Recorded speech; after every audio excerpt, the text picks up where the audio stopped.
seconds. We'll be off.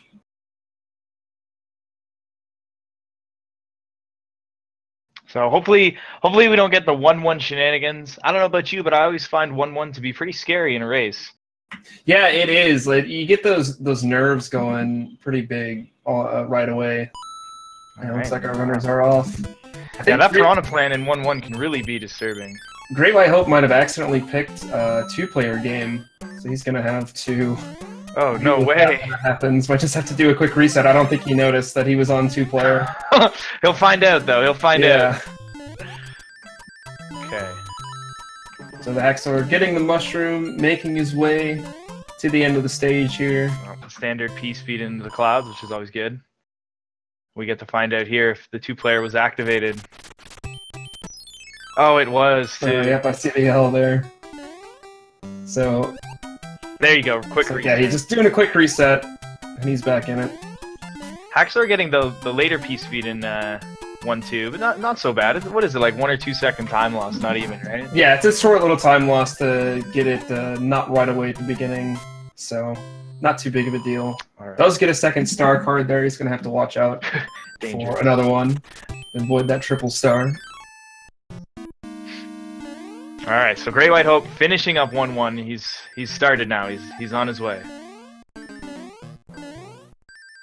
Very nice P-speed from the TheHaxor.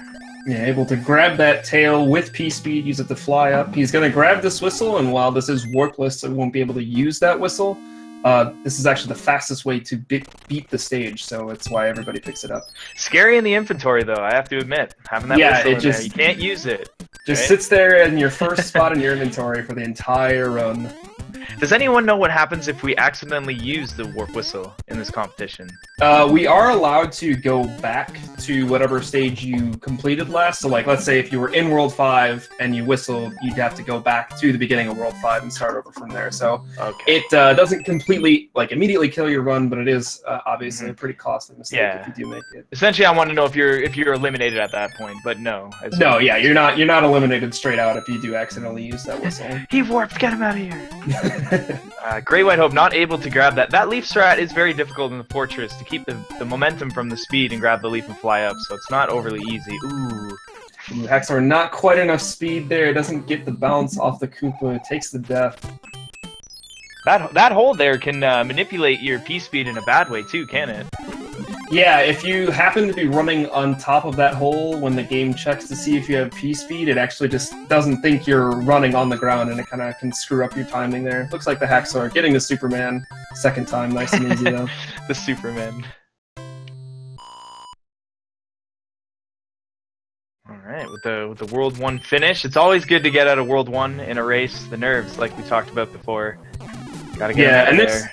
There's just a lot that can go wrong in World 1. It's honestly one of the more difficult worlds to do optimally, so getting it out of the way is always nice.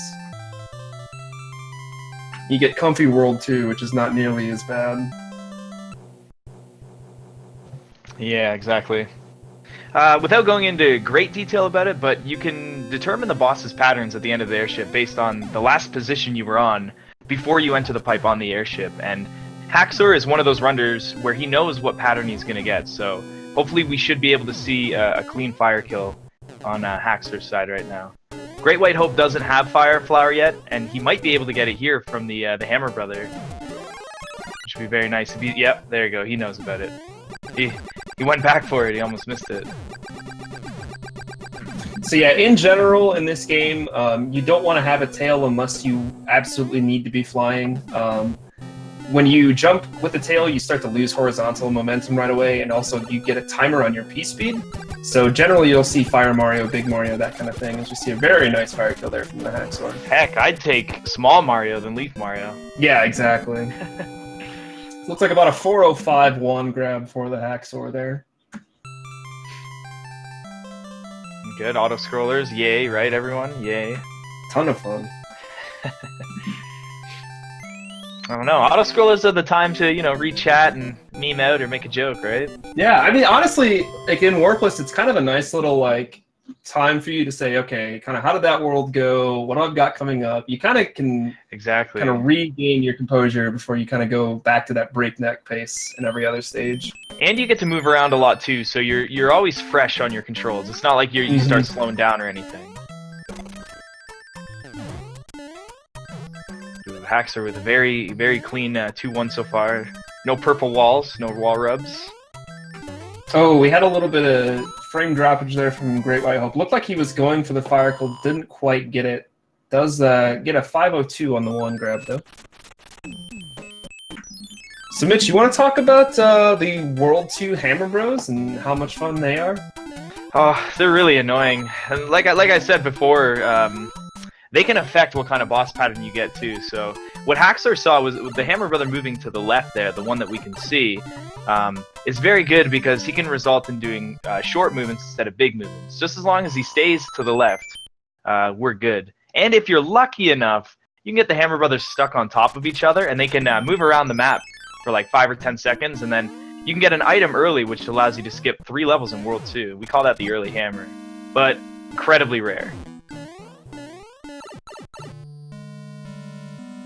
Ooh, taking that hit there. Yeah, GreatWightHope taking a hit. It looks like he's recovered nicely here. Just gotta finish out the rest of 2-1. Takes it safe. Doesn't want to run into that piranha plant. And he's out. Yeah, well, how about you, Oglib? How do you feel about the World 2 Hammer Brothers? I mean, they're great. They're better than World 3? Yeah, it's true. I would rather deal with the crap that the World 2 bros throw at you than the World 3 bros. That's for sure. One thing I will add, though, in a standard Warpless run, you do want to avoid one of the Hammer Brothers in World 2, so as you just saw HaxOr's Hammer Brother move to the right there, across the sun level, it can get really messed up which Hammer Brother he wants to fight, right? He can get confused which one's which. Luckily, we've learned some new tech to determine which Hammer Brother's which based on the position, or the direction they're facing after you beat the level, so there is that at least. Yeah, that's become a really big help. Like you said, in World 2 here with that music box running to the other side, a lot of times it gets really confusing as to which one's which, so it makes it a lot easier to figure out which bro you need to fight. Also, in World 6, there's another spot where it's very, very useful. Mm-hmm. But, unfortunately, it's not helpful if the Hammer Brother's already in your way. Yeah, sometimes there's really, even if you know where they are, it doesn't matter. It's just, you just have to deal with the bad luck. Yeah, sometimes you can get early hammer too late. That's right. You can like you'll get it after the sun level, and that's just not good enough. It does result in you having to do an extra level in World 4. So. Right. Yeah. You want to be skipping at least 2 levels if you get that hammer early, and that way it saves time versus using it in World 4. Exactly. I think HaxOr's having a great World 2 so far. I saw GreatWhite struggling to get in that pipe in the fortress there, and I don't know, how do you feel about pipes in this game? For whatever reason, up pipes in this game seem to be really finicky. Like, sometimes they just, you try to jump up the pipe and Mario just doesn't want to do it. I don't know what it is, if they got like a smaller hitbox than it looks like, or what it is, but they just seem impossible sometimes. Right, you're like jumping in the middle, holding up, and he's just not going up the pipe. TheHaxor moving into the pyramid now. Oh, it does take a hit. This is kind of one of the more technical early stages. You kind of have to manage your P-speed while kicking these buzzy beetles in order to get through these walls really quickly. One of the tougher early stages. Yeah, I would say one of the biggest D-pad heavy levels in the run, for sure. A lot of lefts and rights and stuff. Yeah, a lot of changing direction really quickly.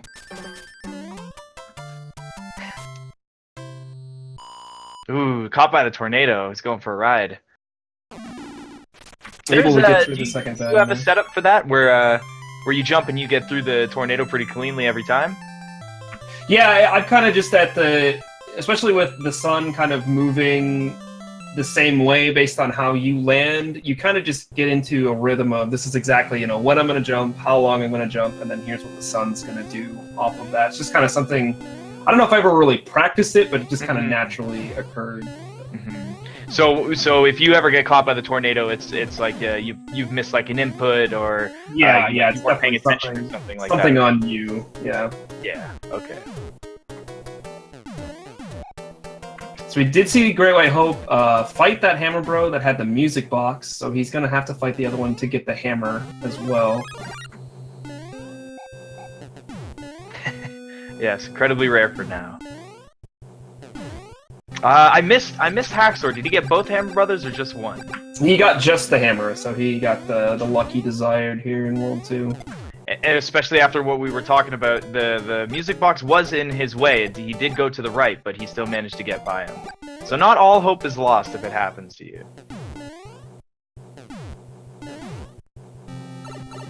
Ooh. Excellent. Just going with the jump kill here. I'm not sure exactly how that pattern would have changed with him having to grab the fire flower, but definitely going into the pipe late, that probably threw off any chance that he wanted to go for that fire kill. Looks like a 10-11 lawn grab for Haxor in World 2. Very good play by him as well, though, because he knew he went in that pipe late, so he knew right away. You know, I don't know what pattern this is going to be, so I'm not... If you go to fire kill the boss and you don't know what he's going to do, it's almost always going to result in something bad happening, at least from my experience. Yeah, definitely. Like, the time save on fire kills is like 1 second to 2 seconds, so if you don't know exactly what you need to be doing, you'll throw all that time save away and pretty much put yourself in a pretty big risk to take a hit and lose even more time. So you definitely want to know exactly what you're going to expect coming into those fights. Agreed. Now, do you know something that we could tell about the World 3 Hammer Brothers? Alright, so once Haxor finishes up this stage, you'll see some bridges up in the top right change how they're set up. It's actually very important for World 3. What you want to do is beat the first 5 stages of the world and both Hammer Bros, which will set the bridges in a way that you can cloud over 3-6 and go all the way to 3-8, effectively skipping most of the second half of the world. So you're depending on not dying, as well as depending on these Hammer Bros staying put and not running away. So it can be very, very excruciatingly awful when they run away. It's heartbreaking. You see, Haxor going for the P-Speed in 3-2, doesn't quite get it at the end, but overall pretty good. Just getting that P-Speed is very difficult. Yeah, so, you know, nice job there. Getting the P-Speed and making it to the pipe with fire, to me that's good enough. I'm happy. Yeah, definitely. 3-2 is a stage that's notorious for having terrible cheap hitboxes that'll just eat your fire up for no reason, so escaping it with fire is pretty okay. Okay, this is the first boss bass stage I think we have so far. Ooh.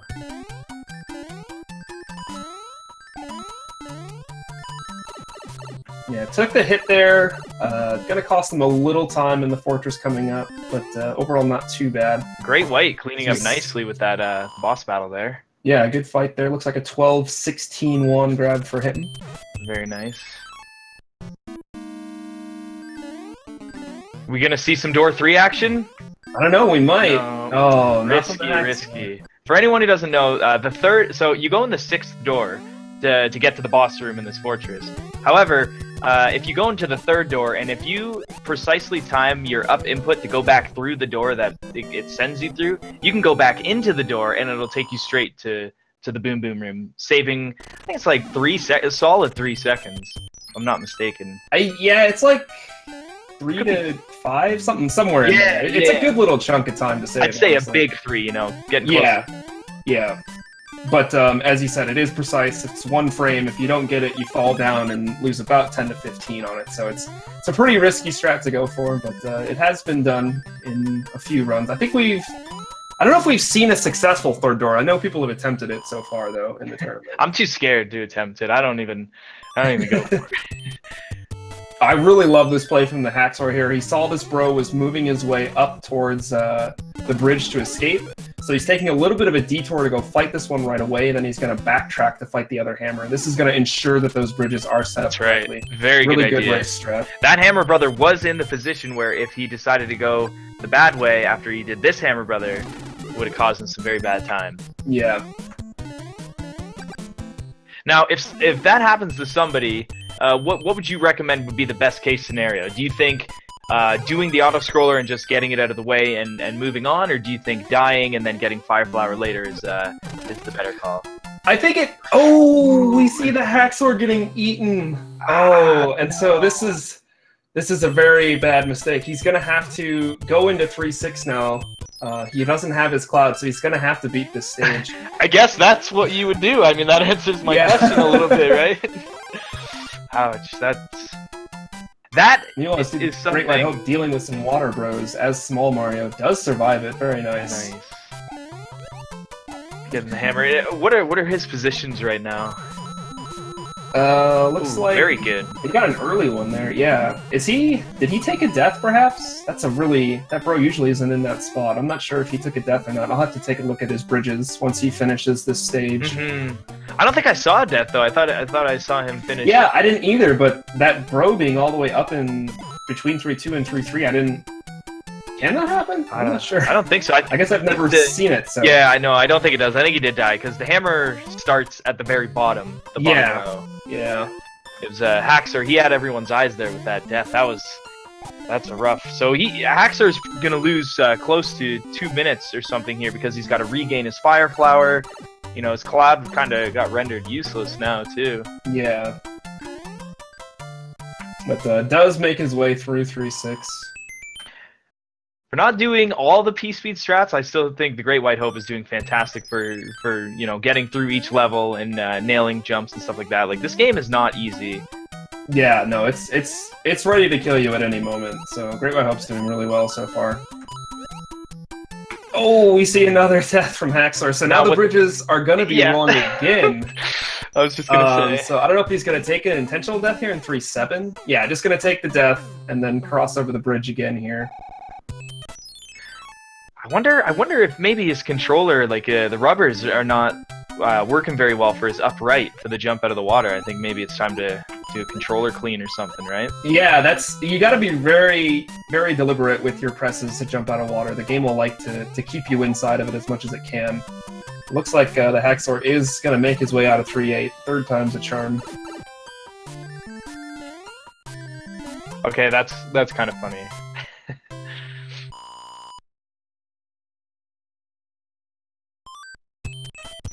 Yeah. So you guys got a very good example of kind of what we were talking about, of what World 3 can really do to you. Yeah, that spot there. And of course the one stage that you like really have to make sure you don't die in is the stage that has boss patch, which will one-hit kill you no matter what. Yeah. Like, of all the stages you could have to deal with, it has to be that one. Okay, so yeah, looks like GreatWightHope's bridges aren't correct here. We're gonna see what he does if he's just gonna take the intentional death here. I agree with that intentional death. If he had Fire Flower, it could have been questionable, but no. Yeah, it's already as big Mario. Might as well just take that quick death and move on. The funny thing too is on the Japanese version of this game, if you're Fire Flower Mario and you take damage, you'll go straight to Little Mario, won't you? Yeah, it kept the kind of Mario 1 power-up thing right. where you go from any power-up state down to small. Where they gave us an extra hit in the NES version, so it helped us out a little bit. And it actually is useful in a couple of different spots. You'll see damage boosts and whatnot that take advantage of having 2 hits to take. That's right. I often forget about that. If we were to speedrun this on the Japanese version, there's a lot of damage boosting we wouldn't be able to do. That I prefer. I think of World 6 Fort 1 right now as a yeah. That's a really big stage. It's a lot different on the Famicom version. Yeah, there's taking an interesting hit there. Yeah, that was a weird cannonball. They do have a really weird hitbox whenever they have their own upward momentum. I don't know what it is. Sometimes I've been standing there and it just touches my toes and I take damage. And it just goes against everything you do in Mario. Aren't you supposed to stand on things to destroy them? You see GreatWightHope. I thought maybe he was going to pick up the mushroom in that music note block there, but decides to move on. As TheHaxor moving into the Wendy fight small, this is going to be kind of scary. Wendy's firing those rings that are just going to move around the stage the entire fight. Oh, he jumps a little too high and hits the ring. So now, where does that ship end up? This is going to... I hope it's before the bridge. Oh, so he's going to... He's going to have to take a death here in 3F2. So the GreatWightHope actually to get back. He caught up. GreatWightHope is now in the lead.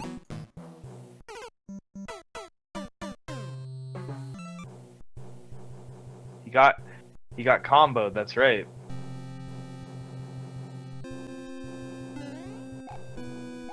That's tough. Well, the good thing is that when you die on the airship, you don't redo the cutscene with Toad, do you? You just go straight to the airship right away. Straight into the airship. So. Well, we're actually very synced right now. I think think GreatWightHope might have a slight edge, but it's neck and neck at this point. Let's hope Great White doesn't get that weird pixel with the cannonball that TheHaxor did last time. He seems to be... Ooh. All right, he's out. That was a little scary, but he made it through. So yeah, Wendy's actually probably one of the most difficult Koopa kids to do a jump kill on. She's actually fairly easy to fire kill, so a lot of times you want to have that fire moving into the fight, but unfortunately, neither of our runners able to have it, so they're going to have to do this jump kill here.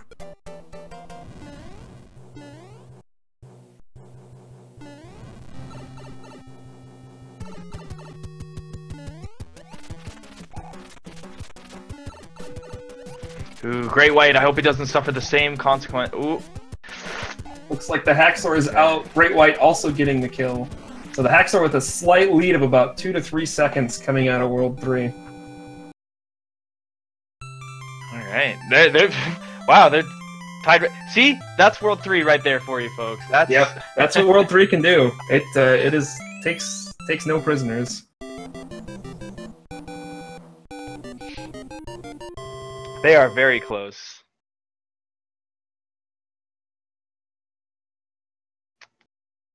All right. Looks like the traditional Mario as the king. Very interesting. Yeah. Yeah, the World 3 King just looks like Mario spent too much time sunbathing and just got really burnt. Right? I mean, World 3 is kind of on the beach, right? So that's true. I never thought about that. Getting the power up, which I think it's a pretty good idea. Getting a little backup. The race isn't going as planned, so I think the race intuition should be kicking in right now. Right now, it seems for them, let's not try and go as fast as possible, but let's try and be a little safe. Yeah, I think they're definitely both kind of. I don't know if they're watching to see kind of how the race is going. I think we've seen the TheHaxor type in chat a couple times, so he might be kind of aware of where GreatWightHope is, but. There is definitely a time where you just gotta sit back and say, okay, let's just get back to where I should be in terms of power-ups and whatnot before we start going all out again. I think both of our runners decided to do that. Believe it or not, though these guys may be impressing you a lot with what they're doing, but sometimes when you're off of what you normally do, it can get very confusing on what you should be doing, right? If you do the same thing over and over and over again, when you go off the rails of that, it's sometimes you don't know what to do. Yeah, that's always one of the really interesting things about tournaments and races and that kind of stuff. Because if these runners had made these kind of mistakes in an RTA run, they would just reset and just not even worry about it. Exactly. But you can't do that in a race scenario. You have to finish the run. So you have to learn how to adapt to these kind of situations. Which I think they're both doing a fantastic job. Yeah, for sure. It's definitely easy to just immediately go off the rails as soon as something doesn't go right in this game.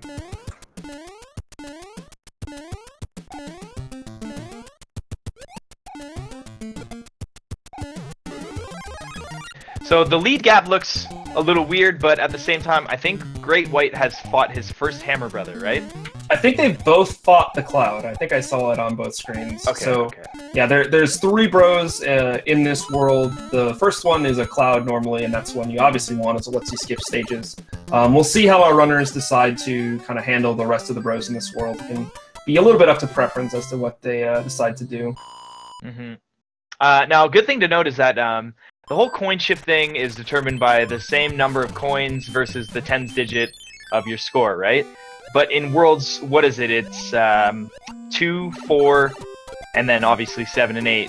You can't get coin shifts even if you meet the criteria, so they don't have to worry too much about their coin count right now. Yeah, the whole coin ship thing only affects the normal Hammer Brothers. So since we have Sledgehammer Brothers here in Giant World, it doesn't affect them. So yeah, it's a little bit of something you can take off your mind and just kind of focus more on executing as to exactly where your coin count and score happen to be. Which I can tell you from running this game that when I get in World 4 and I don't have to worry about my coin count, I'm pretty happy. Oh yeah, I don't even think about it until I get on the airship and I'm like, okay, where are we? I just don't even pay attention. And that peaceful bliss you get once you beat the last Hammer Brother in World 6, it's like, thank God it's over. It's all how long have both of us been running this game? And I still feel so nice when that last bro in World 6 is done. I'm like, all right, that's done. I think it's amazing that you at least get 2 worlds in this game where you don't have to worry about them. It's like they knew that they were going to be an annoying factor. Oh, that's fantastic. Well, it's good to know that somebody else feels the same. I know, that's what I was thinking too. I'm like, okay, thank God I'm not the only one that's been running this game for like a long time, but still is worried about coin chips every second. I'm always thinking about the coin chips. You see a nice P-speed strat there from the Haxor. 4F2 P-speed is a pretty tricky build to get, but the Haxor executing it very nicely there.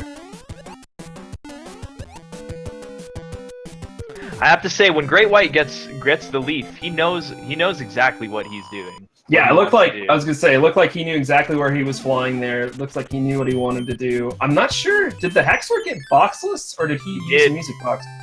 Okay, wow. Music box. I thought I saw boxless there. So yeah, that's a little bit of good luck. The last two bros in World 4 and the first two bros in World 5 each contain one star and one P-wing, and most runners will try to get out of that set of 4, try to get one P-wing. So the Haxor, usually you have to use a music box in one of those two spots in order to put the bros to sleep to get by him, but the Haxor, getting a bit of good luck, actually is able to skip by the bros in World 4 without using that music box. So nice little bit of time save. He could get a little more time save depending on his luck coming up in World 5 here. Ooh, the boom boom. Did you see that? Yeah, the sliding boom boom for GreatWightHope. Do you have any idea why that happens? Like, no idea. I was just gonna ask you the same question. Yeah, it seems like it happens in like a couple of specific forts more than anything. Like 7F2, it seems to happen all the time. I don't know why. I mean, that's well, because you set up to jump on him, right? You're speed running, so you want to jump on him as fast as possible. Yeah. You stand close to him, he'll slide right into you. No questions, just right into you. Yeah, I would love if we knew what made that happen so that we can never have to deal with it. Because it's terrifying when it does happen and you're like right there ready to jump and all of a sudden he's in a different spot. It's not fun. Okay, well, to add on to what Ogliv was saying, the complexities of Warpless come into play right now. So you see Haxor is ahead by a certain amount of time. However, Great White has already done his 2 extra Hammer Brothers in World 4, which one of them is the P-Wing, which is what you want in Warpless. See, Haxor has not done those Hammer Brothers yet. But because he did get boxless, he might be able to only fight 1 Hammer Brother, which means it won't make a difference. He can keep that extra 20-second leads. It'll be very exciting to see how World 5 plays out. Yeah, especially between World 4 and World 5, you get kind of a big deviation where it seems like somebody might have a bigger lead than they actually do. Leads can evaporate very quickly based on all the Hammer Brother luck.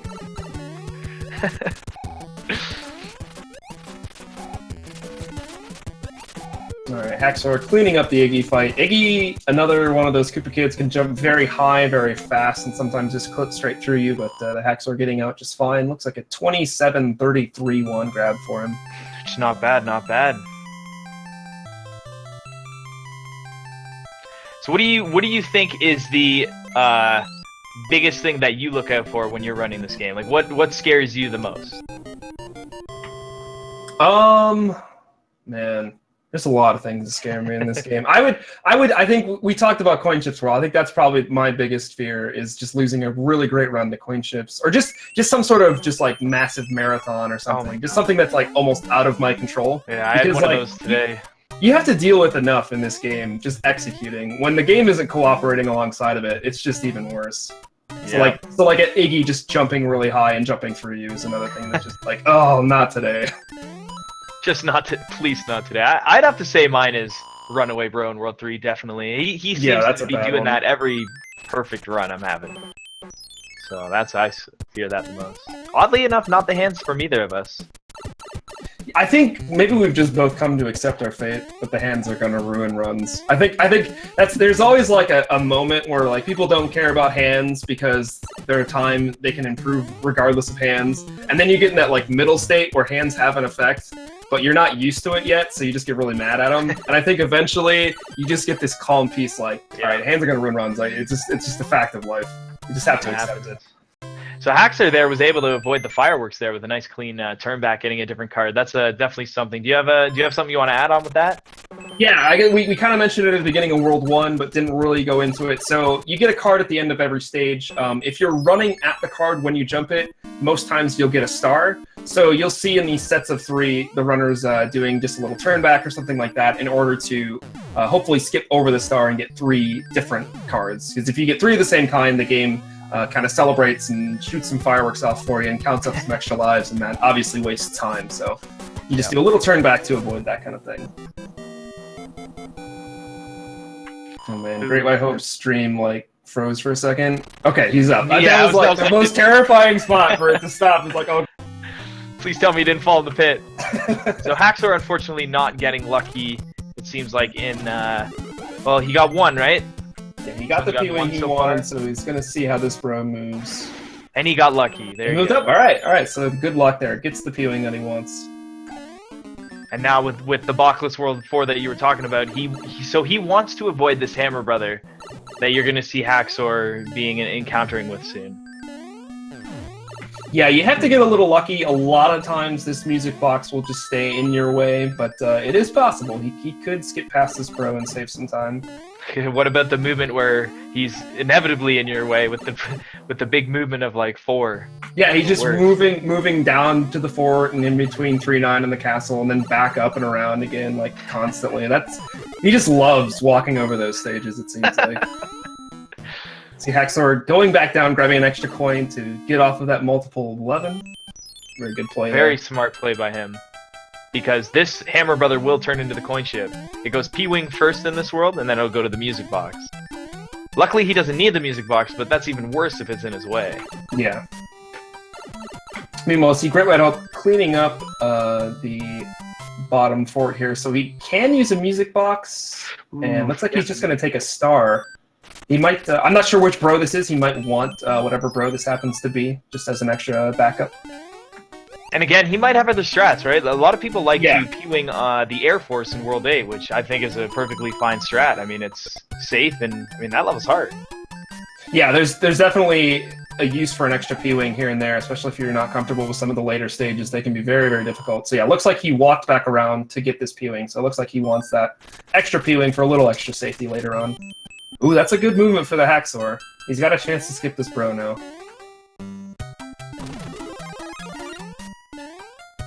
So one thing you guys can look out for is when Haxor beats this level, if the Hammer Brother's facing right, he can move up or to the right and down. But he'll never move left. But I don't think the Hammer Brother's in a position where he can move left again, right? No, he'll either move up or he'll move to the right. That's right. So a little risky here. And he got it. Nice. Good luck there from the Haxor. It's one thing to get boxless and then to have boxless work out in the long run. Yeah, you have to get lucky in both worlds for it to all play out. So very nice luck there from the Haxor. I don't do that jump. Do you do that jump? I don't either. If I get that dry bones, I just kind of jump around it and not deal with it. A lot of times, it just seems like if you kind of do the same movement, you can make it so that the guy doesn't spawn. So a lot of times I don't even have to deal with the dry bones, but yeah, if I do see it, I usually just play it safe. Yeah, don't want to lose my fire there. Yeah. Arguably one of the easiest stages in the game. I've heard a lot of buzz about the strategy guide saying this level's impossible without taking a hit of damage. So yeah, Nintendo Power thinks that you can't get through this stage without taking a hit. We're just proving all the haters wrong. GreatWightHope doing a strat that I like to use in randomizer. I don't know about you guys, but that strat right there is that's a signature that I would like to use too. Just flying over, because you never know what's going to be there. That's true, yeah. When you have to deal with different enemies, it can really throw your game off. But the Haxor, with a pretty solid World 5, had a couple of hiccups, but had some really good luck, so overall pretty good. He's going to be able to re-get his Fire Flower here on this airship, so that's nice. Fire Flower is a nice one. I would say that this boss pattern for Fire Kill can be one of the hardest because it is RNG based, right? Yeah. No matter how much you want it to work within the RNG, sometimes you just can't get a safe kill while staying fast, I guess is the right way to put it. You can go slow, I guess, if you want, and then kind of manipulate the pattern. Right. That and adding on that you have to menu to the cloud and then move over to the stage, it makes it a little inconsistent as to knowing, okay, did I get there at the right time so that I know what kind of pattern I'm getting? I think we've seen most runners just use a jump kill on Roy. It's pretty standard to just go for that. At least in Warpless. Yeah, I mean, I do that more often than not. Like you know when you get the fire kill, you go for it. You know when you don't, you don't. Right.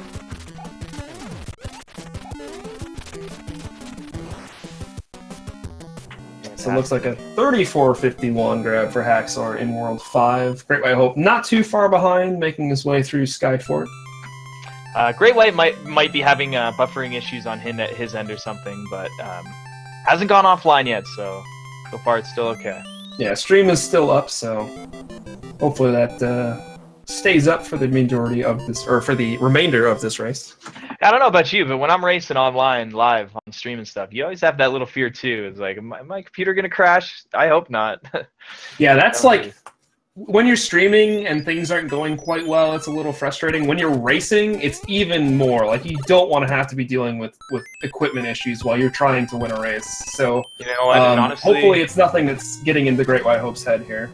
Yeah, and honestly, I'm blessed for that. Like, the race streams for me are a lot more relaxing, and I think that helps. Yeah. So Haxor used a hammer there to skip past 6-1, 6-2, and 6-3. Picked up another hammer from that first bro that he'll use later on in the world. World 6 and 7 is really where you start to see a lot of the usage of all the items you've acquired through those first 5 worlds. This is just longer stages, more difficult stages, that kind of stuff. So you just start spamming items to get through it as quickly as possible. Yeah, World 7's crazy for that, right? I think it's like a, you know, cloud, P-wing, star, cloud, you know? It's... Yeah, you see so many items there. Nice boom boom star kill there with the insta-kill and getting that upside-down orb. So essentially that happens because the star kills the boom boom so fast that the game kind of doesn't really know what to do, so it just shoots out the orb, and for some reason the orb's upside down. Yeah, Boom Boom Hitbox has a really kind of unique property with how it's programmed, and killing him with the star basically skips past the normal Boom Boom is dead cycle and just goes to the oh, Boom Boom's really, really dead cycle. He can't get any more dead. Oh, Haxor getting very lucky again. Oh, dude, his second half of the game is just cleaning up nicely with the Hammer Brothers. Yeah, Hammer Brothers have been very, very kind to him here after a little bit of an issue in World 3. Oh, loses his P-Wing there. Gonna have to go back and grab a tail and fly up here. This is the first of the kind of puzzle stages in the game. It wants you to take a leaf up to an alcove to get to the exit pipe. So normally you use a P-Wing just to facilitate that even faster, but ooh, excuse me. In this situation, Haxor just gonna grab that tail, grab this shell, and then fly up there. Oh, we see... Okay, GreatWightHope was getting stun-locked there for a second by Roy, but is able to get out. That's a really scary fight. If you're on the ground when Roy starts shaking it, you can just get stuck there and not be able to move while he kills you. Yeah, and some patterns he does. As soon as you get stun-locked once, where his position is, like, you're gonna die no matter what. You could have 3 power-ups equipped and you'll still die because you just keep getting stunned and stunned and stunned. It's a nightmare. So the Haxor here picking up the cloud that he wants. This other bro is a star, so he's not gonna need it. And he'll just be moving on. He's out of the he's done. Under the thumb of the bros now. Yeah, he's done. He's no more Hammer Brothers, no more coin ships. He's safe. I'm taking a little slip up there. He did not mean to jump up there, but luckily he takes it nice and clean there. Takes it smooth. Regaining P speed. Normally that hit is intentional. You want to take that little damage there because, again, like Oglip said, having that tail is very slow.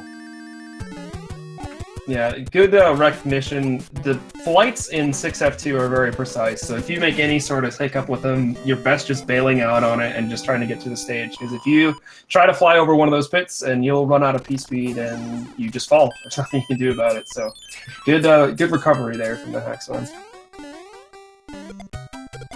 GreatWhite, so GreatWhite didn't have any power-ups, so he couldn't damage boost across the spike, so luckily he knew that, and he just said, you know, I'm just going to stay on the elevator, and you're fine like that. The fortress isn't as bad as it seems as long as, you know, you get across those spikes. Yeah, electing to just grab a couple power-ups, get to that tail Morio, and so he'll just do a regular normal jump kill here on Boom Boom. So this is one of the stages why we fight the Hammer Brother with the P-Wing, right? Because this level's quite long, but you can just fly over it. It's super difficult if you fly over it, but it's got to be done. Yeah, massive time save there by using the P-Wing instead of going down into that stage. Yeah, very massive. In the all forts category, you actually have to wall jump up there, so that level's always got a weird thing going on in it. P-winging, wall jump, something. People will do anything to not fight that level. Yeah, pretty much. Like you do whatever it takes to not play 6-9. Nice. That's very good P-speed strat there. It does save time if you build your P-speed in the elevator room before entering the door, because your meter is already built by the time you go through the door. It's very it's a unique time save that a lot of people could oversee. So now Haxor moving on to the World 6 airship while we see Great White fighting one of those bros, moving into 6-5, not using a P-Wing here. I was thinking he might have just been trying to hold on to that tail that he had to move in here, but it looks like he'll probably just pick up, yeah, he's just going to pick up one in a box here and use that to fly up. Nice. So the cool thing with this maze level is it's designed in a way where you can constantly keep getting power-ups no matter what.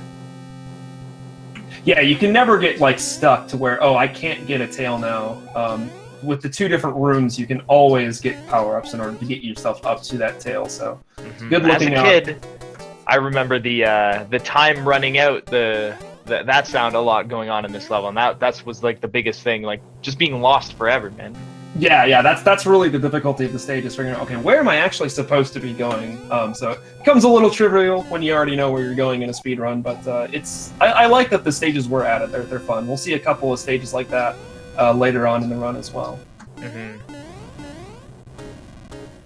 Ooh, getting the reserved hammer suit. That's still good. That's still good. I mean, it's not as traditional as getting it in the level, but he has one now, and you can save it.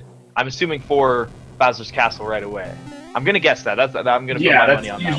Usually where we see people use that hammer suit if they do pick it up from the Toad House, as that will make the Bowser kill a bit faster and definitely a lot safer and easier. So, but obviously you lose the time from having to go in through the Toad House. So.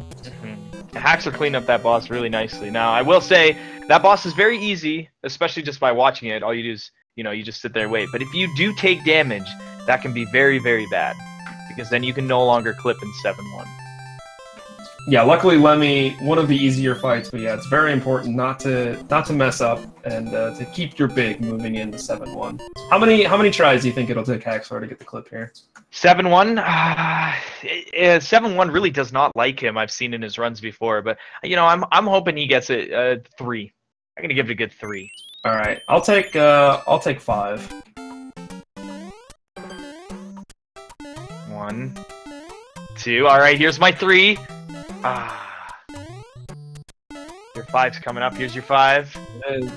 Oh, still having a little trouble here. This is sub-pixel dependent, so sometimes you can do everything right, and the game just kind of decides that, nope, you don't have quite enough speed and the quite right position to get in here. So totally. This is a very difficult trick. But, I've drawn out at least half the timer trying to get this, and then sometimes I stop moving altogether. I'm like, okay, I don't think I can do it. Yeah, but it is always faster to retry for this clip. Going through this stage is very long, very tedious, upward-moving stage, so even if it takes you a long time, you still want to always just be going for this clip.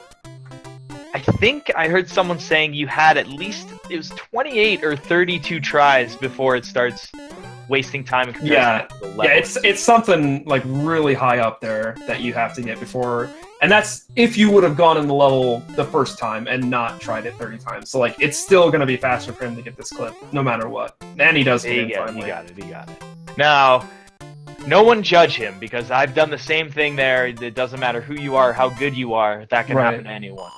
Yeah, that is a combination of correct inputs and the game just allowing you to do it. Like there's sometimes it's just completely out of your control. So Great White doing very good damageless strats here in the Fort 3 in World 6. He's very safe, right? I mean, he hasn't, aside from that damage, but I mean, that's why he wants to keep it. Yeah, it looks like he kind of has a bit of a safety approach, just taking as little damage as possible, which is a good idea. We see the Haxor grabbing this Fire Flower, he's actually going to use it just to take damage. He wants to get this P-Speed set up just right, as it'll allow him to jump over a gap that you normally have to break a couple of, or bust open a couple of music block notes. He does get the jump eventually there, so nicely This done is there. another level, like Oglib was saying, where sometimes it is better to just go back, get your P-Speed, and then try again. Right, yeah. Okay, so I did mention the word subpixel and didn't explain it at all. So basically this game updates Mario's position not in terms of just direct pixels. It uses fractions of pixels. So for a few things like clips and whatnot, that subpixel value is actually important. It's luckily not too horribly important, but it's something you have no idea what it is at any time. You have no idea what your subpixel position is. So there's nothing you can really do to be like, okay, now I'm on the right subpixel. It's just something... It is, for a human, essentially just kind of something that's almost luck-based as to if you have to rely on your subpixel as to what it is. But at the same time, it's not difficult to be on the right subpixel, so when you think of terms of luck, you can get like super lucky all the time very easily. Like I know that subpixels have tricked people into thinking that you can clip often because they've done it like 15 times in a row, thinking, you know, their strats are sound. So don't get too comfortable with them. They will mess with your mind. So we see the Haxor flying up through 7F1. This is another stage where the game wants you to get a lift tail, so just using a P-Wing and flying up right away is the fastest option. We'll be using another P-Wing here in 7.6, so that's another stage you can just fly over instead of having to play. So just a couple of item spam here just to get through the stage. As we see GreatWightHope in the Lemmy fight here. Yeah, do you think he's going to clip as well? I haven't watched I'm not the previous sure. races. Does he clip? Yeah, I thought he might have taken damage there for the last hit of Lemmy if he was going to clip. Because it is a little harder to get the clip as a tail because you start to lose that horizontal momentum. But it's still possible with the tail, so he could still definitely go for the clip here. I'm not sure if he will or not. I guess we'll have to see what he decides to do. If he does, because he has the tail, I will say a solid 10. Only because he has the tail. I think somebody else in an earlier tournament race, I was talking about how hard it was to do it with the tail, and they got it like second try, and then you look like an idiot. I was so nightmare. Mad. I saw that too. I was like, come on, man, I've spent hours with the tail. Alright, looks like he is going for it. Yeah, and Haxor's going for the hammer suit. Hammer suit here. Yeah. So this is definitely your forte if you want to talk about the hammer suit and what we can expect to see here. Well, hopefully he nails these shots again. The Patui's fires, they're on the universal, or they're a global timer, right? So when you enter the level, depending on how long or short the level is, will determine what kind of pattern you get with them, right? Because you have to deal with that with the fire strategy as well. So you wanted to make sure he didn't get hit by the Patui. But after that, as long as he can keep his hammer suit all the way into the end, which is what he's going to be trying to do, he's going to want to try and kill Bowser with that hammer suit. Yeah, that is the eventual goal. Exactly. Unfortunately, the setup to grab the hammer suit took him a little bit of time. There is a couple P-speed strategies, but they're pretty difficult. So, you know, when you're in a race, it's not always about the fastest, it's sometimes the safest. We see GreatWightHope did enter 7-1. I'm not sure if he just decided that he wasn't going to try the clip anymore, or if that was just an accidental up input to move in here, but making his way through, and you can kind of see double here. Shell. Yeah, that was interesting. That was nice little KO. But yeah, you can kind of see that the level that you skip by doing that clip. It's a bit of a long stage, but looks like GreatWightHope has made it out. It's a good thing he didn't do the wrong warp, because that wouldn't have been allowed. Yeah, it is warpless, so not something you're allowed to do in this category. Yeah, somebody should make a ROM hack where that level's horizontal, not vertical. That would be interesting. I wonder how that stage would play out. It reverses everything that's horizontal should be vertical. That's like that. It's like, have you seen that that Super Metroid hack that does that, where it just flips everything 90 degrees? It's crazy. Oh my gosh, no, that does sound really cool. weird. Yeah, that'd be really interesting in a game like this. So one of the dreams that Haxor has right now is that he still has the Hammer Brothers suit. That's once you get in World 7, you have a couple hard stages after, and you want to keep it, and luckily he has. So he's happy right now, but it's not over yet.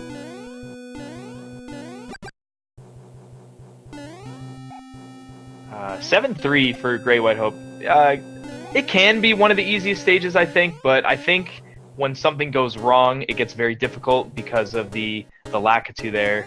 He can really get in the way, which sucks, but he seems to be doing it pretty well. Yeah, you're really depending on kind of doing the same movements so that the enemies really don't mess with you too bad. But it looks like GreatWightHope making his way through it. Does take a hit there, but should be able to get to the end of the stage, and he'll be using a P-Wing more than likely in the next stage, so not a big deal. Yeah, he's got his cloud here. What would you say the best way to describe a Lakitu is? I always describe them as they're kind of like a magnet.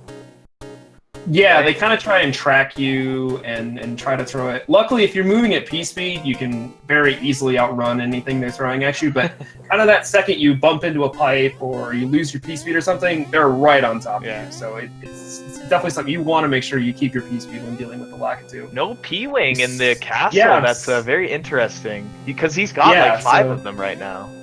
Yeah, he should have enough. Looks like he's just going with the normal strat here.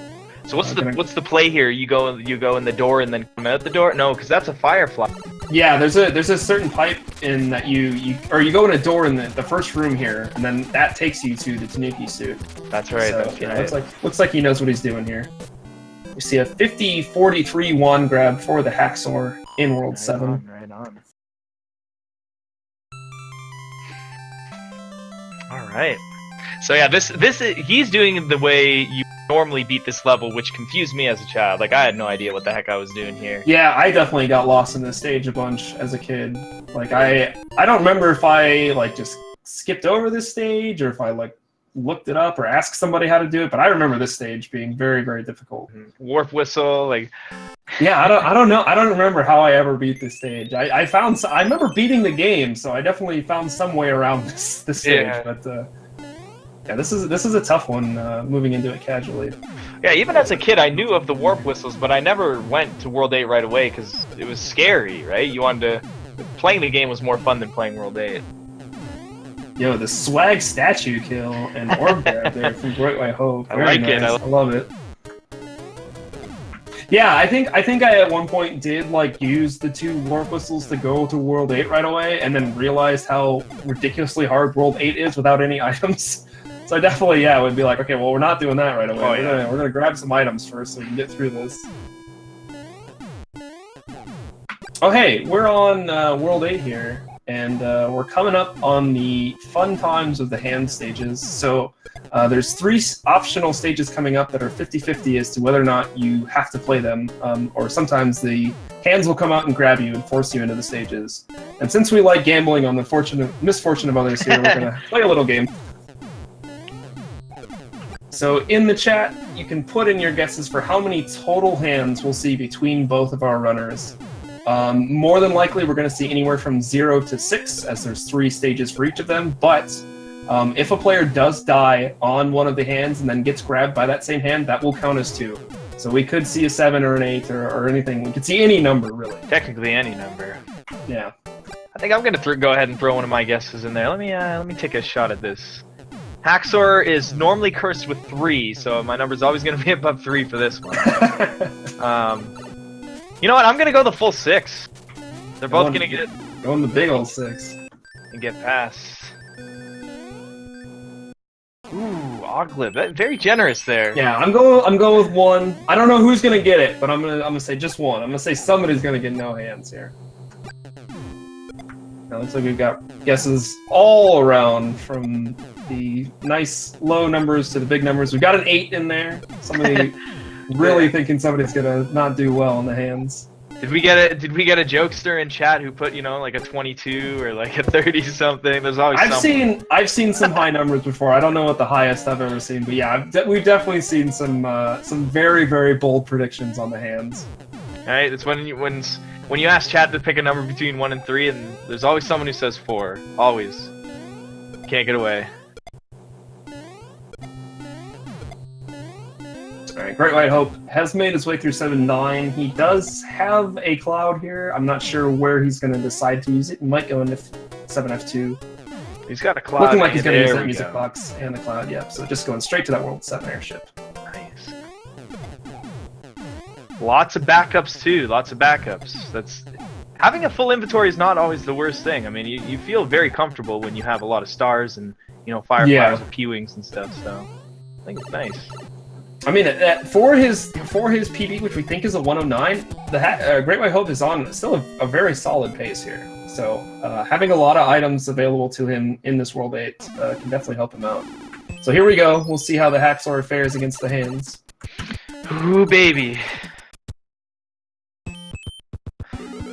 And there's the first. It's the middle hand, which is the shortest of the three. So if you're going to get grabbed by one, that's the one you want to do it to. But we'll see if he gets past the third one or not.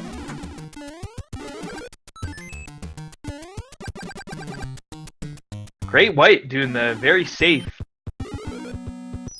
Oh, the second hand, my guess is already gone. Yeah. So I need, as bad as it sounds, I need great. Ooh, don't get. Ooh, my gosh. Some very close dodges here. He wants to keep his hammer suit. Yeah, he hit that question, and it's like you don't want that, and then he. That's what makes Mario 3 fun, though. Everything that just happened there. That's. Yeah. All right, the hardest. I would say the hardest auto scroll in the game. TheHaxor's doing right now.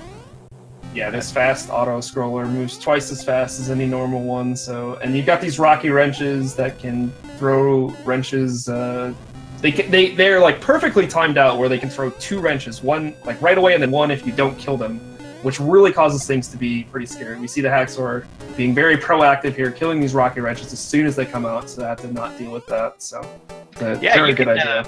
If you're quick enough, you can stomp on them, right, without them even throwing anything, and you know, it's your way of making it safe, I guess. But if you slip up once.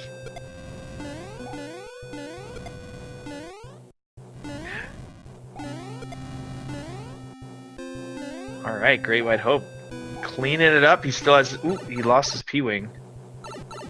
If he dies here, that'll be very bad because. Ooh, oh, that was very close. He gets out. I was nervous, but he's made it past Ludwig. So 56-37-1 grab for him there. If he can clean up World 8 in 10 minutes, he should be able to PB, right? Yeah, he's definitely on a PB pace here. So good luck to him in World 8 as we see TheHaxor using an extra star here in 8-1. Gonna let him build this piece be nice and early. And it looks like he's going to carry it through the rest of the stage. Very nicely done. That was a very, very good level right there. Yeah, 8-1, one of the most difficult stages to do optimally. So there are a lot of moving parts in that one. So very good job there. I think what makes it really difficult too is it's how late it is in the run. Like these guys are still doing piece speed strats at the end of the game, which is like that's a lot to remember all the time. Gonna go for the kill. Gets it. There you go, nice. Loses the speed, but does take out all of the piranha plants, so very nicely done there. 8-2, especially with the hammer suit, very difficult stage, having to manage killing all those enemies. Yes, the return of the evil son, always coming out of nowhere. He doesn't have a star in this level, which is pretty tradition. Ooh. Oh, takes the hit. He's going to grab this Fire Flower right away, but he is going to have that slower Bowser fire kill versus the hammer kill, so unfortunate there, but good backup to just pick up that Fire Flower right away. Right, and I would have to say, if he was going to lose his hammer suit anywhere, that would probably be the best place. After 8-1 and 8-2 and right before the power-up. It's almost like he wanted to. I think that was intentional. Just picked up the hammer suit for swag, but then he's like, alright, I'm scared, I'm doing the fire kill. So gets that nice one-piece switch, making it all the way to the end and straight to the Boom Boom room. Cleans up the fight, and he's just got one auto-scroller and one Bowser's Castle left to go. That's right. Hopefully, well now because he's got the Fire Flower, he can do the Oglet patent and pending strat. That's right. Here we go. This is the easiest stage in the game if you have a Fire Flower. You can literally just walk on the right side of the screen, spam fireballs, and anytime it looks like you should probably jump, you just jump. And that's it. That's the whole stage. It's very, very straightforward. Well, anytime I see somebody hit here, I get really upset. Right? When they don't do it, it's like, you're making it harder on yourself. Yeah, exactly. Well, the interesting thing is you can see on TheHaxor's on the far right of his screen, he's not all the way up against the wall, and that's because every level's got the invisible wall, the boundary, right, of how far you can exceed in the level, and using that to your advantage, what Oglib is saying is that whenever you see something, just abide by what you're looking at and you have time to jump. So if you're not doing the Oglib patented, I don't know what you're doing. You're doing it wrong. You're making things harder on yourself. Yes, you can get a hammer suit from a mushroom house in Iceland, but you can get 2 hammer suits, one if you're lucky in World 7, in a mushroom house that's randomized mushrooms, and the other one is in a level. I think somebody was asking me, I think there is 2 hammer suits in World 6 and 2 in World 7, right? I think there's 4 altogether. I think that's right. That sounds right. I'm not positive, but that sounds Neither right. am I. Neither am I. But yeah, at least I know where 4 are. So if there's a 5th one, I get to learn something new in the game. All right, now Bowser's Castle normally takes about 1 minute with fire flowers, so hopefully we're looking at HaxOr clean it up a little less if you can get the clip, and he missed it. It's okay. Yeah, that clip doesn't lose too much if you don't get it, so it's one that pretty much everybody goes for, just to see if you can save that extra 1.5 seconds for free. Oh, misses that last jump and loses his fire, so he's gonna have a much slower Bowser kill here. Yes, Bowser's Castle is not 1 minute anymore, it's gonna be close to 2 now. And, believe it or not, there is RNG on Bowser. Just when you thought you were out of all RNG, Bowser's the last one who can really get you with some RNG. He, how many fireballs he shoots and, you know, when he jumps, it's all random. So he can always shoot up to, I think it's 1 to 3. I don't think I've ever seen him shoot 4 before, right? Yeah, I think yeah, that 3rd fireball's the most. Oh, we see Great White getting grabbed by the first hand, but does take a death. I could get the 6. So we're at 3 now. 4. Gets grabbed again. Yeah, there's 4 total now. Ooh, baby. Come on, don't let me down, Great White. Well, I mean, I don't want anyone to get any hands. You gotta win. Yeah, exactly. So yeah, we're seeing the HaxOr take advantage of the fact that Bowser doesn't have a hitbox except in his head, so you can actually just stand underneath him and not have to worry about it. And looks like HaxOr has wrapped this up. We see Great White getting grabbed by the 3rd hand, so we've got 5 total hands now.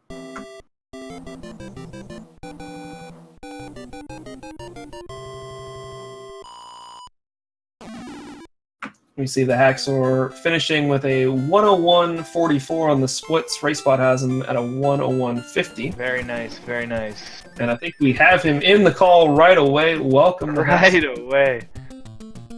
Congratulations on your win.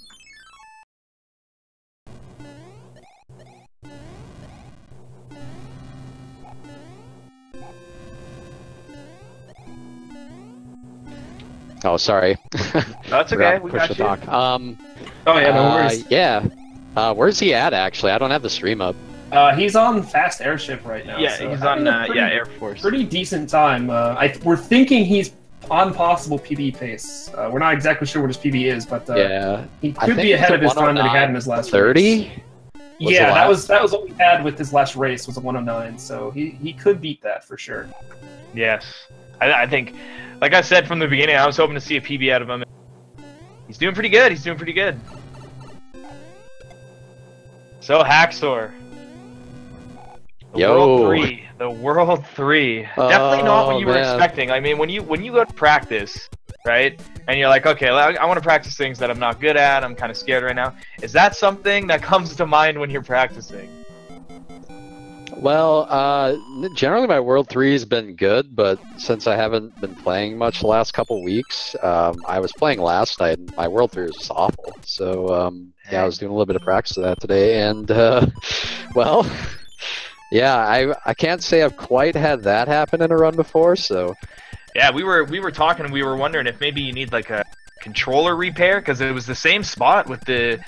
Like, you couldn't jump out of the water there with the Boss Bass, and normally that's, like, a hardware issue, because, like... I think how I was holding the controller was a little wrong there. Yeah, you had a problem with it. Yeah, you had a little slight jank at the beginning of 7-1-2. I noticed that you just like stood there and was holding down because you were trying to get set up so that you never pressed up, right? Like how you told me before, but yeah, you had just like stopped moving there for a second. So Yeah, I kind of just stopped to make sure that my hands were where they needed to be, because I'm like, God damn it, I don't want to go through this door, you know? Good call, yeah. Well, he, the Great White also, he did 7-1 tradition style. He tried the clip a couple times, and he's like, you know what, I'm out of here. I'm going for the level. Okay. Yeah, it was weird. I had some good worlds, like World 2 World was 5 good, was- World Yeah, 4 World was 5, good. World 4 and Yeah. 5 are really solid. Well, did you guys notice I fought the least amount of Hammer Brothers possible? Like, Yeah, we were talking about that. You got the boxes in World 4 and then skipped over the music box in World 5. That was some really solid luck. Yeah, and of course, I was thinking about that during the run. I'm like, I'm never gonna see this again. Of course, I wasted all this garbage, you know? Like, So is this gonna rev you up to try and get some more solid practice in? Does this kind of thing help encourage you? Yeah. I want to get rid of that World 3 shenanigans I got going on and try and amp up. Because you have another race after this, I'm assuming, right? Not right after today, but Narfman, I think, is my next opponent. So looking at the bracket here, you've got Narfman, which is a pretty closely seeded match, so it should be a pretty good one. Any specific things you're thinking you're going to work on before that match? Like any specific spots you want to get better at before that race? I think just general practice mostly, but I think I'll work out the kinks of World 3 once I actually start playing a bunch of full runs again. Sure. Well, it's funny because like 4 days ago, you know, I put up a 53, 59. And I'm like, and now I'm at a 101.44. It's kind of strange. Yeah, this game, like, it's very tough to be consistent in this game. Like, things can go wrong so quickly that getting a time that's just way off of what your normal is not out of the question. It is a very reset-heavy game. Doing the no resets can really give you some interesting times. Mm-hmm. But no, I think you did pretty well with the what you were dealt. You got the good RNG. The hands weren't that bad, right? You got the last two. Almost got the fire flower on hand 3. That was close. Yeah, that was. Well, I've never even clipped into that wood block there, so I was like, that's so weird. What a game! Always throws something new at you every time. Yeah, I mean, I was practicing that level earlier too. Like, never messed it up. I was like, all right, we're good. We're good to the third hand. And then get there, nope. But it was funny, the level I was messing up, 8-2, when Mitch was watching me, you know, before the race, I did it fine. Yeah, you did it fine in the race. I was like, okay, that's the level I think he was most worried about, and he did it fine. Got the sun kill, you got the music note, it was good. And we got Great White right now. He's actually on his last auto-scroller, not doing the Oglet patent pending, resulting in taking damage. He didn't have the fire flower, so I can't fault him too much there. Okay. So, but looks like he's just got to get this Boom Boom Flight, then he'll be on the Bowser's Castle, and does have that hammer suit in his inventory, so maybe he'll be able to pull off a hammer kill here. If his PB is 109, if you can confirm that, we know for sure, then he is on PB pace right now. Yeah, definitely. So one of the other things to look out for, accidentally not equipping an item that you have specific for a level. Like if he accidentally entered Bowser's Castle just out of nerves alone without his hammer suit, that would have rendered the entire time him getting the hammer suit all wasted, right? So you really gotta be paying attention a lot when playing this game. Yeah, we've seen runners also enter into 6-5 without using a P-Wing, just stuff like that, where you're just trying to go so fast that you just kind of forget that you got a menu first. Guilty. Yeah, I definitely slowed down at a few spots to make sure my menuing was good, because I didn't. I do that. Yep. Oh man. Yep. Definitely. So Great taking it safe here, wants to hang on to this hammer suit. It's got one more fireball to get by. Okay, so he's made it. So he's got a very easy Bowser kill here. This is a sub 109. Yeah, for sure. The weird thing about having such a sparse inventory like I had was I'm worried about that warp whistle because it's so close to everything. And let's see. Can't wait. Looks like. Sorry, go ahead. No, I was gonna say I can't wait until TheHaxor's on world record pace in Warpless and accidentally uses it. Oh boy. Oh god. We've got a I've actually only done it 108.47 once. on the splits for GreatWightHope. 108.48 according to RaceBot, which looks like it's at the very least a race PB. So congratulations to Great White on the time. Yeah, that's impressive. He's gotten better every race, so that's great. I think he's holding out. I think he's it's all a scam right now, and then he's gonna come out of nowhere. Boom, 51. I'd love to see it.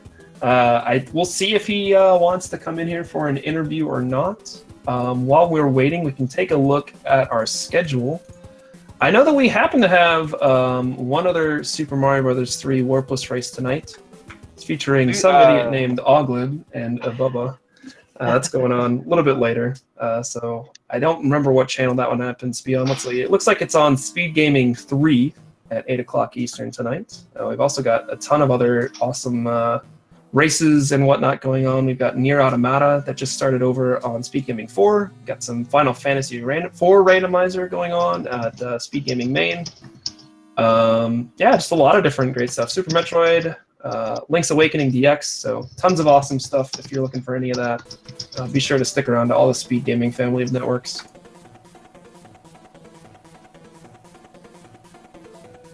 And do we have a GreatWightHope here?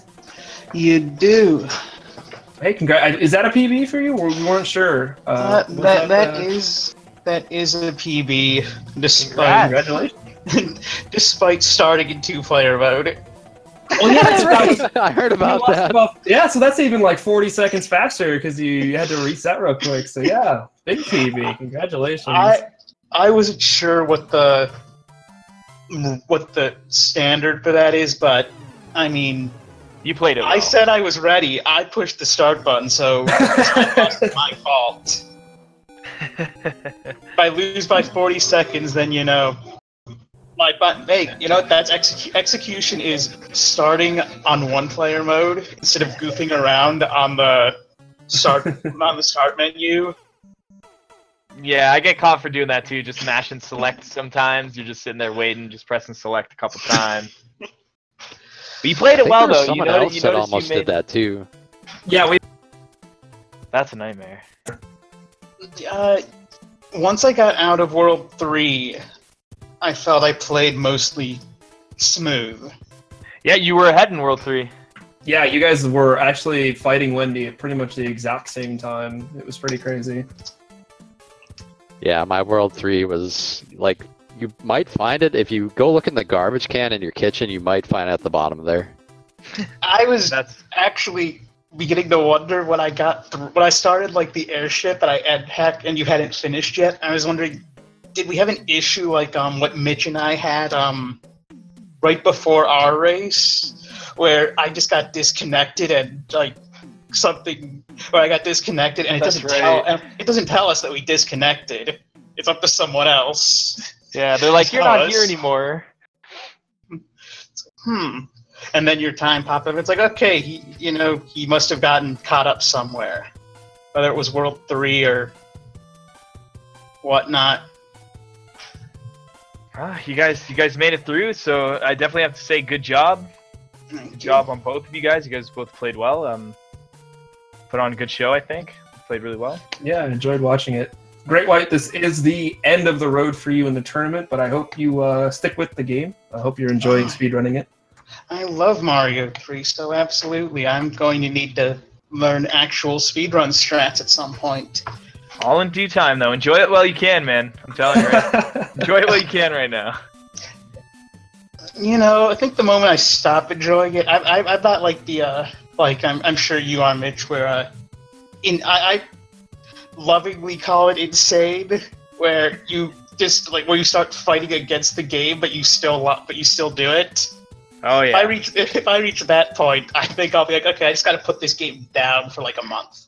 Dude, no, that's good. That's a very good mindset. That's very good. Yeah, I think everybody takes breaks at some point just to kind of take a step back and then kind of come back fresh. That's definitely happened with everybody. Well, HaxOr was off for like a full week, and he comes back, does the best he's ever done, right? So it's yeah.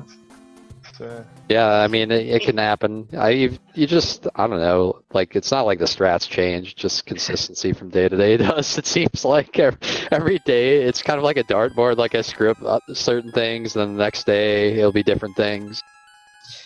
you eventually just stop worrying about going fast, and then it just kind of it just kind of happens. It's like, oh, I saved a bunch of time somewhere. How did that happen? And then you try to repeat it, and you can't because you're trying too hard. You want it too much. So, Oglib, what do we have coming up next? Do we know? Let me grab the schedule again here. Looks like on this channel, at the top of the hour, is that Final Fantasy IV randomizer race. But we've got Mega Man X that's just kicking off, Nier Automata that's just kicking off, Super Metroid just kicking off. So any of the other 4 speed gaming channels are getting races kicked off basically right now. So I'm sure we'll probably hop on over to one of those once we're all wrapped up here. And as we did mention, there is one more race in the Super Mario Bros. 3 tournament in about an hour and a half. And I think we've got, looks like 4 races over the course of the weekend. So if you want to see some more Mario 3, there's plenty more coming at you. But I think that's going to do it for us here. I want to thank GreatWightHope and TheHaxor for the excellent race. Thanks, guys. Yeah. Thank you for having us. Yeah, I want to thank Mitch thanks for doing the commentary, guys. Yeah, had a blast. And once again, do want to give a big shout out to Speed Gaming for hosting this and giving us all the beautiful tech that we don't have to worry about. Yeah. Well, guys, I hope you guys have a good night, and more importantly, I hope you guys have a good weekend. And everyone else in chat, ladies and gentlemen, I hope you guys had fun and have a good weekend too.